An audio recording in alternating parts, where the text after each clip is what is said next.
So PQ3, the complex number has the modulus r and argument theta, where theta is between 0 and pi over 2.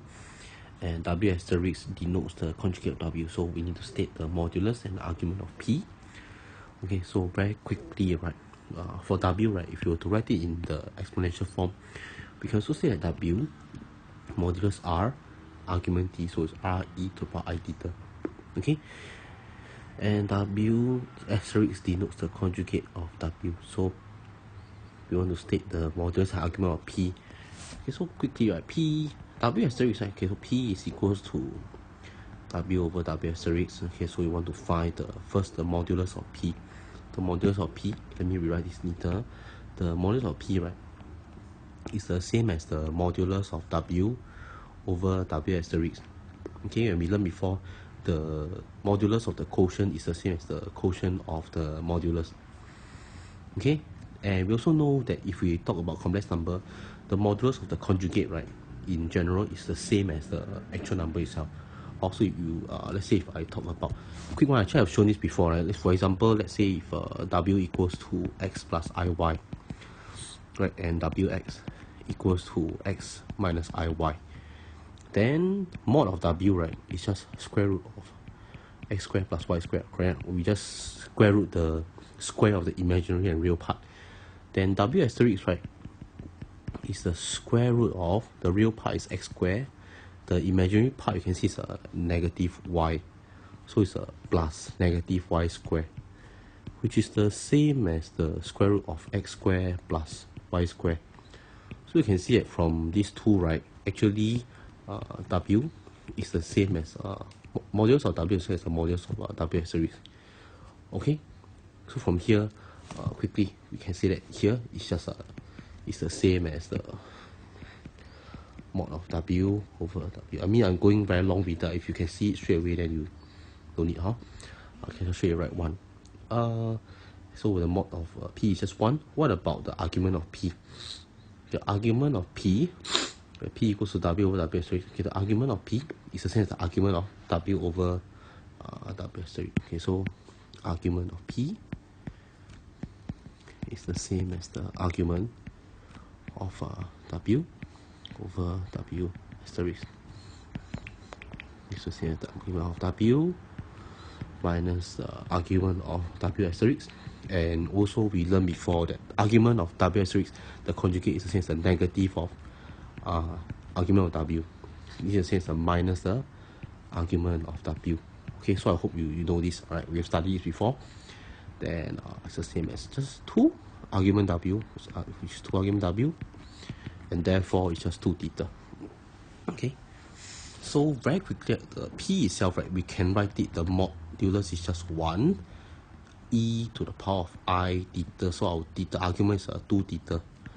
Alright, so we can say that basically P can be written as e to the power of I 2 theta. Okay, sorry for all this extra thing. Okay, so that's for part 1.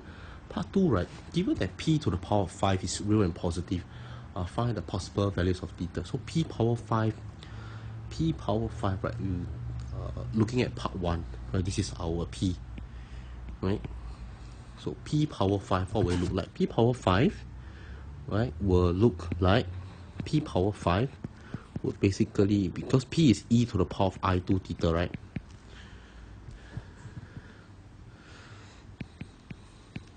Correct? So P power 5 will be e to the power of I 2 to the power 5 equals, right, e to the power of I 10 theta. And what is e to the power of I 10 theta? E to the power of I 10 theta is nothing but, okay, you can write it as in the polar form. This is just cosine 10 theta plus I sine 10 theta. Okay, and looking at this, why do we do it? Because they tell you that given that this is real and positive, what do you understand? Means, what can you understand about the imaginary part? It means that we want this to be equals to 0, right? Okay, so I mean those in blue are just for you to see. It's not really for presentation. And what else do you want? Real and positive also means what? This has to be not only non-zero, this has to be greater than 0, right? So with that, right, let's look at the what values of so for cosine tan theta, right? You want cosine tan theta,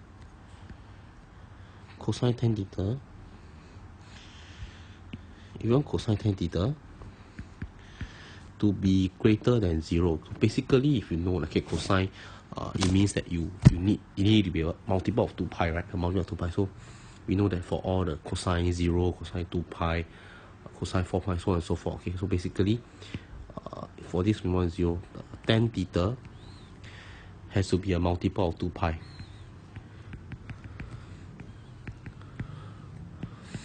Right? How about sine tan theta? So sine tan theta, if you want it to be equal to 0, basically, right, you need tan theta also to be a multiple of pi. Right? So multiple of pi. So combining these two cases, one, we need it to be a multiple of 2 pi. Second one, we need to be a multiple of pi. Right? So meaning what? We actually need the answer to be a multiple of 2 pi. We need tan theta. We need tan theta. So the conclusion is we need tan theta to be a multiple of 2 pi. Okay, we need tan theta to be a multiple of 2 pi. And from here, right, okay, so since we want tan theta to be 2 pi, okay, so quickly, if we were to take tan theta, because we want it to be a multiple of 2 pi, we can say that we can just let it be probably like k times 2 pi, so 2k pi, right? And remember, k has to be positive, right? Okay, so sorry, k need not be positive. K can just be any integer, need not be positive, right? So sorry for the correction. Okay, so tan theta equals to 2k pi. This means that your theta, right, will be equal to 2k pi over 10, which is the same as k pi over 5, since we simplify this. Okay, and note that theta here, right, in the question, theta is what? There's a range of theta, right? For we cannot just take any values, right? So theta, we need theta in the question given. So if you train your reading skills, theta is between 0 and pi over 2. Okay, theta is between 0 and pi over 2. So what does that tell you? It means that we need this k pi. So that means what? We can only have this answer to be probably k pi, right? Let's say if k equals to 1, right? So if k equals to 1, this could be equals to, example, pi over 5. Let's say if k equals to 2, then 2 pi over 5. K equals to 3, then 3 pi over 5. But is this within the range? No, right? Right, so we just stick with this answer, and therefore we are done. Okay, and these are our two answers, okay, for theta.